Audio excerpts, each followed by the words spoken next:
program sponsored by Tiago Finance. ಮತ್ತೆ ಬಂಗಾರದ ದರ ಸ್ಫೋಟ. ಕಾರಣ ಏನು? ಹೂಡಿಕೆದಾರರು ಏನು ಮಾಡಬಹುದು? ನಮಸ್ಕಾರ ವೀಕ್ಷಕರೇ, ನೀವು ನೋಡ್ತಾ ಇದ್ದೀರಾ ವಿಶ್ವವಾಣಿ ಮನಿ ನಾಮಕೆ ಶಿವಪ್ರಸಾದ್. ವೀಕ್ಷಕರೇ, ಬೆಂಗಳೂರಿನಲ್ಲಿ ಇಂದಿನ ಬಂಗಾರ ದರ ಎಷ್ಟು? ಪ್ರಸ್ತುತ ಮಾರುಕಟ್ಟೆ ದರದಲ್ಲಿ ಬೆಂಗಳೂರಿನಲ್ಲಿ ಚಿನ್ನದ ಬೆಲೆ ಯಾವ ರೀತಿ ಇದೆ ಅಂತ ಮೊದಲಿಗೆ ನೋಡೋಣ. 24 ಕ್ಯಾರೆಟ್ ಚಿನ್ನ ಪ್ರತಿ 10 ಗ್ರಾಮ್ಗೆ ಸುಮಾರು 1,58,910 ರೂಪಾಯಿಯಿಂದ 1,63,230 ಈ ಆಸ್ ಆಫ್ ನೌ ಇದೆ. ಪ್ರತಿ ಗ್ರಾಮಿಗೆ 15,891ರಿಂದ 16,323 ರೂಪಾಯಿ ಇದೆ. ಇನ್ನು 22 ಕ್ಯಾರೆಟ್ ಚಿನ್ನ ಅಥವಾ ಆಭರಣ ಚಿನ್ನ ಪ್ರತಿ 10 ಗ್ರಾಮ್ಗೆ ಸುಮಾರು 4,49,640 ರೂಪಾಯಿಯಿಂದ 1,51,340 ಇದೆ. ಪ್ರತಿ ಗ್ರಾಮಿಗೆ 14,964 ರೂಪಾಯಿಯಿಂದ 15,134 ರೂಪಾಯಿ ತನಕ ಇದೆ. ಸೊ ಇಲ್ಲಿ ಪ್ರಶ್ನೆ ಏನಪ್ಪ ಅಂತಂದರೆ, ಬಂಗಾರ ದರ ಏರ್ತಾ ಇದೆಯಾ? ಹೌದು, ಬಂಗಾರ ದರ ಏರಿಕೆ ಆಗ್ತಾನೆ ಇದೆ. ಕಳೆದ ಕೆಲವು ತಿಂಗಳಿಗೆ ಹೋಲಿಸಿದರೆ ಚಿನ್ನದ ಬೆಲೆಯಲ್ಲಿ ಗಣನೀಯವಾದಂತಹ ಏರಿಕೆ ಕಂಡು ಬಂದಿದೆ.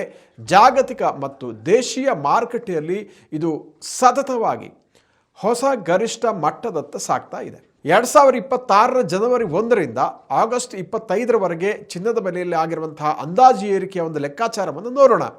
2026 ಜನವರಿ 1ರಂದು 24 ಕ್ಯಾರೆಟ್ ಅಂದರೆ 10 ಗ್ರಾಮ್ ಚಿನ್ನಕ್ಕೆ 1,35,160 ರೂಪಾಯಿ ಇತ್ತು.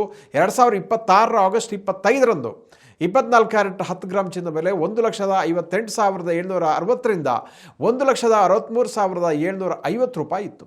ಸೊ ಇಲ್ಲಿ ಒಟ್ಟು ವ್ಯತ್ಯಾಸ ಏರಿಕೆ ಎಷ್ಟಾಗಿದೆ ಅಂತ ನೋಡಿದರೆ 10 ಗ್ರಾಮ್ನ 20 ಕ್ಯಾರೆಟ್ ಚಿನ್ನದ ಬೆಲೆ ಸರಿಸುಮಾರು 23,600ರಿಂದ 28,500 ರೂಪಾಯಿಯಷ್ಟು ಏರಿಕೆಯಾಗಿದೆ. 23ರಿಂದ 28,000 ರೂಪಾಯಿ ಏರಿಕೆಯಾಗಿದೆ ಕಳೆದ 6 ತಿಂಗಳಲ್ಲಿ. ಅಂದರೆ ಶೇಕಡಾವಾರು ಲೆಕ್ಕದಲ್ಲಿ ಸುಮಾರು 17%ದಿಂದ 21%ನಷ್ಟು ಗಣನೀಯವಾದಂತಹ ಏರಿಕೆ ಕಂಡಂತಾಗಿದೆ.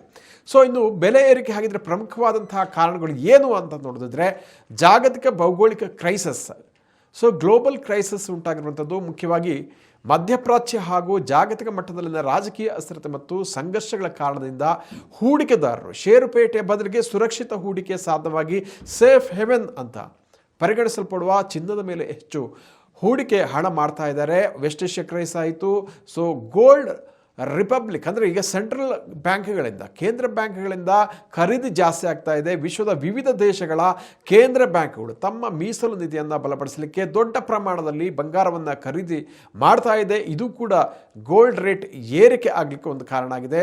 ಬಡ್ಡಿದರಗಳ ನಿರೀಕ್ಷೆಗಳು ಪ್ರಮುಖ ದೇಶಗಳ ಕೇಂದ್ರ ಬ್ಯಾಂಕ್ಗಳು, ವಿಶೇಷವಾಗಿ US ಫೆಡರಲ್ ರಿಸರ್ವ್ ತನ್ನ ಬಡ್ಡಿದರಗಳ ನೀತಿಯಲ್ಲಿ ವ್ಯತ್ಯಾಸ ಮಾಡ್ತಾ ಇರುವಂಥ ಹಿನ್ನೆಲೆಯಲ್ಲಿ ಡಾಲರ್ ಮೌಲ್ಯದಲ್ಲಿ ಉಂಟಾಗುವ ಏರಿಳಿತಗಳು ಚಿನ್ನದ ಬೇಡಿಕೆಯನ್ನು ಜಾಸ್ತಿ ಮಾಡ್ತಾ ಇದೆ. ಸೊ ಇದು ಒನ್ ಆಫ್ ದ ರೀಸನ್ ಆಗಿದೆ.